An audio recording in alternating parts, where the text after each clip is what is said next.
혹시 경쟁은 패배자들이나 하는 거다, 이런 말 들어보셨어요? 이게 누구 얘기냐면요. 바로 페이팔 창업자인 피터 틸이 한 말입니다. 오늘은 이 좀 도발적인 문장을 시작으로요. 우리가 비즈니스 성공에 대해 갖고 있던 상식을 완전히 뒤집어보는 그런 전략들을 한번 깊게 파헤쳐 보겠습니다. 네, 피터 틸의 모든 철학은 바로 이 한 문장에서 시작한다고 해도 과언이 아니에요. 그러니까 스타트업의 목표는 시장에서 막 치고받고 싸워서 이기는 게 아니라 아예 경쟁자가 없는 그런 독점적인 위치를 만들어내는 것이어야 한다. 바로 이겁니다. 자, 그럼 이 말이 대체 무슨 뜻인지 제대로 이해하려면 먼저 이것부터 짚고 넘어가야 합니다. 도대체 뭐가 회사를 진짜 가치 있게 만드는 걸까요? 피터 틸은요, 이걸 아주 간단한 공식으로 설명해요. 생각해보세요. 내가 세상에서 제일 맛있는 파이, 즉 가치 X를 만들었다고 쳐요. 근데 그 파이 중에서 내가 가져갈 수 있는 조각, 즉 이익 Y가 요만큼밖에 안 된다면 그게 무슨 소용이 있겠어요? 그쵸? 그러니까 회사의 진짜 가치는요, 세상에 얼마나 대단한 걸 만들어냈느냐, 여기서 끝나는 게 아니라 그 가치 중에서 얼마나를 내 것으로 가져올 수 있느냐, 여기에 달려있다는 겁니다. 자, 이 방정식이 말로만 들으면 좀 막연하잖아요? 이게 실제 비즈니스 세계에서 어떻게 작동하는지 극명한 두 산업을 비교해보면 그 의미가 확 와닿으실 겁니다. 바로 항공산업과 검색 엔진이에요. 자, 표를 한번 보세요. 항공사들 2012년에 미국에서만 1,950억 달러라는 어마어마한 매출을 올렸어요. 정말 많은 사람들을 전 세계로 실어 나르면서 엄청난 가치를 만들고 있잖아요. 그런데 수익성을 보세요. 누적 이익이 거의 제로에 가깝습니다. 왜냐? 티켓값 100원이라도 더 싸게 팔려고 서로 피 터지게 경쟁하니까 이익이 남지를 않는 거예요. 반면에 구글을 볼까요? 매출은 항공업계 전체보다 작았지만 검색 시장을 거의 독점하다시피 하니까 자기가 만든 가치의 아주 큰 덩어리를 고스란히 수익으로 가져오죠. 결과적으로 시가총액은 미국 전체 항공사를 합친 것보다 무려 4배나 커졌습니다. 정말 놀랍지 않나요? 그래서 여기서 나오는 핵심이 바로 이겁니다. 우리는 흔히 자본주의의 꽃이 경쟁이라고 생각하잖아요? 근데 피터 틸은 정반대라고 말해요. 자본주의와 경쟁은 서로 반대말이다. 왜냐? 진짜 자본가는 자본을 쌓는 사람인데 이런 완전 경쟁 시장에서는 이익이라는 게 아예 사라져버리니까요. 자, 이제부터가 정말 더 흥미로워집니다. 기업들이 이 현실을 어떻게 교묘하게 숨기는지 그 거짓말에 대한 이야기거든요. 피터 틸은 말합니다. 세상에는 두 종류의 기업이 있고 이들은 정반대의 거짓말을 하고 있다고요. 하나는 독점이 아닌데 독점인 척하는 회사, 또 다른 하나는 명백한 독점인데 경쟁하는 척하는 회사. 전자는 투자를 받기 위해서고 후자는 정부의 규제를 피하기 위해서라는 거죠. 예를 들어 볼까요? 독점이 아닌 회사들은 이런 식의 거짓말을 합니다. 저희는요, 팔로알토에 있는 단 하나뿐인 영국 음식점입니다. 이렇게요. 팔로알토와 영국 음식이라는 두 개의 카테고리를 교묘하게 겹쳐서 아주 좁은 시장의 유일한 플레이어인 것처럼 포장하는 거죠. 하지만 현실은 어때요? 그냥 베이에어리어에 있는 수많은 음식점 중 하나일 뿐이잖아요. 반대로 구글 같은 진짜 독점 기업은 어떻게 할까요? 정반대의 거짓말을 합니다. 저희는요, 5천억 달러나 되는 이 거대한 전 세계 광고 시장에서 고작 3.5%를 차지하는 작은 회사일 뿐입니다. 이렇게 말이죠. 검색 광고라는 자신들의 핵심 독점 시장은 쏙 빼놓고 온갖 광고 시장을 다 합친 거대한 시장의 일부인 척 몸을 낮추는 겁니다. 그래야 규제의 칼날을 피할 수 있으니까요. 오케이, 그럼 알겠습니다.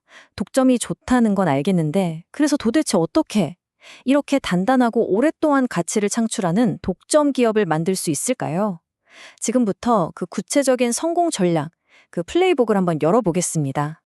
핵심 전략은 이거예요. 처음부터 우리는 전 세계 시장을 먹겠다, 이렇게 덤비는 게 아니라는 겁니다.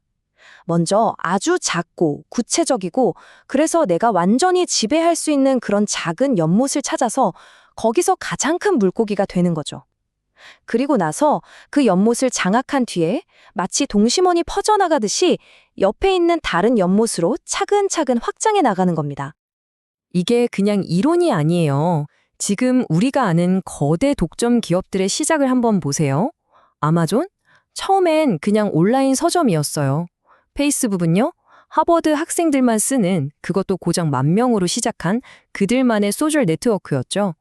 피터 틸이 공동 창업한 페이팔도 처음엔 이베이에서 물건 많이 파는 파워셀러 2만 명만을 타겟으로 했습니다. 당시에는 다들 에게 그게 사업이 돼? 했을 법한 정말 작아 보이는 시장을 완벽하게 장악하면서 시작한 겁니다. 자, 그럼 이렇게 만들어진 독점이 오랫동안 유지되려면 어떤 특징들을 갖춰야 할까요?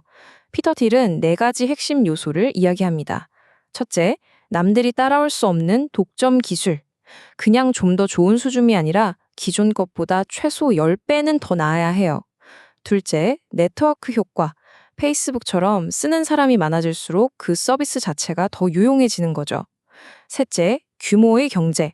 특히 소프트웨어처럼 사용자가 늘어나도 추가 비용이 거의 들지 않아서 규모가 커질수록 이익이 기하급수적으로 늘어나는 구조.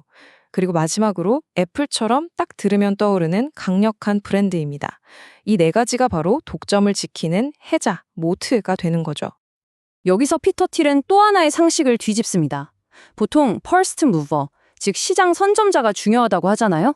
근데 그는 라스트 무버가 되어야 한다고 말합니다. 그 분야의 마지막 회사가 되라는 거죠. 이건 단순히 빨리 시작하는 게 중요한 게 아니라 얼마나 오랫동안 지속 가능한가, 이게 핵심이라는 뜻입니다. 결국 마지막까지 살아남아서 시장을 독차지하는 회사가 진짜 승자라는 겁니다. 이 지속성이 얼마나 중요한지 보여주는 예시가 있어요. 피터 틸이 계산해 보니까 2001년 당시 페이팔의 기업 가치 중에 무려 75%가 지금 당장의 이익이 아니라 10년 뒤인 2011년 이후에 벌어들일 거라고 예상되는 미래의 이익에서 나왔다는 거예요. 이건 뭘 의미할까요? 독점 기업의 진짜 가치는 현재가 아니라 앞으로 오랫동안 벌어들일 미래 현금 흐름에 있다는 걸 아주 명확하게 보여주는 거죠. 자, 이제 마지막 질문입니다. 알겠어요. 독점, 정말 가치 있고 중요하다는 거. 그런데 도대체 왜 우리 대부분은 그렇게 경쟁에 목을 매는 걸까요? 이 경쟁이라는 덫, 그 뒤에 숨겨진 우리의 심리적 맹점을 한번 들여다보겠습니다. 피터 틸은 이게 그냥 내가 계산을 잘못했네 하는 지적인 실수가 아니라고 봐요. 이건 우리 본성에 더 가깝다는 거죠. 생각해 보세요. 다들 저 문으로 우르르 몰려가고 있으면 왠지 저 길이 맞는 것 같고 나 혼자 다른 길로 가면 불안하잖아요. 다른 사람들이 하는 걸 보면서 검증받고 싶어하고 거기서 안정감을 느끼는 아주 깊숙이 박힌 심내적 경향 때문이라는 겁니다. 그는 이걸 모방 이론을 빌려서 설명합니다. 인간은 근본적으로 모방하는 존재라는 거예요. 완전히 새로운 무언가를 창조하는 건 너무 어렵고 고통스러우니까 그냥 남들이 하는 걸 따라하는 게 훨씬 쉽다는 거죠. 이 모방 욕구가 결국 우리를 그게 진짜 가치 있는 일인가? 하는 질문은 잊어버린 채 그냥 남들이 하니까 나도 하는 그런 무의미한 경쟁의 굴레에 가둬버린다고 경고합니다. 헨리 키신저가 학계를 보여서 남긴 이 말이 이 상황을 정말 기가 막히게 표현합니다. 싸움이 그토록 치열했던 이유는 걸려있는 판돈이 너무나도 사소했기 때문이다. 정말 그렇죠? 경쟁자들 간에 실제 차이가 거의 없을수록 사람들은 그 별것 아닌 차이를 가지고 더 죽기 살기로 싸운다는 거예요. 아이러니하죠. 바로 이겁니다. 경쟁은요, 분명 우리를 그 경쟁하는 분야에서는 더 뛰어나게 만들어줄 수 있어요. 어제보다 더 빨리 달리게 하고 더 높은 점수를 받게 하죠. 하지만 바로 그 순간 옆 사람을 이기는 데에만 온 정신이 팔려서 내가 지금 달리고 있는 이 트랙이 과연 올바른 방향인가? 하는 더 근본적이고 중요한 질문을 보지 못하게 만드는 그런 맹점을 만들어낸다는 겁니다. 그래서 피터 틸이 우리에게 던지는 마지막 메시지는 바로 이겁니다. 모두가 비집고 들어가려고 안간힘을 쓰는 저 좁은 문으로 가지 마라. 대신 아무도 가지 않는 저 드넓은 문으로 가라. 결국 남들이 가는 길, 경쟁이 득실거리는 길에서 벗어나서 아무도 보지 못했던 독창적인 길, 경쟁 없는 공간을 찾으라는 거죠. 거기서 여러분만의 새로운 가치를 만들고 또 그 가치를 온전히 여러분의 것으로 만들라는 겁니다. 자, 여러분이 가야 할 그 드넓은 문은 과연 어디에 있을까요?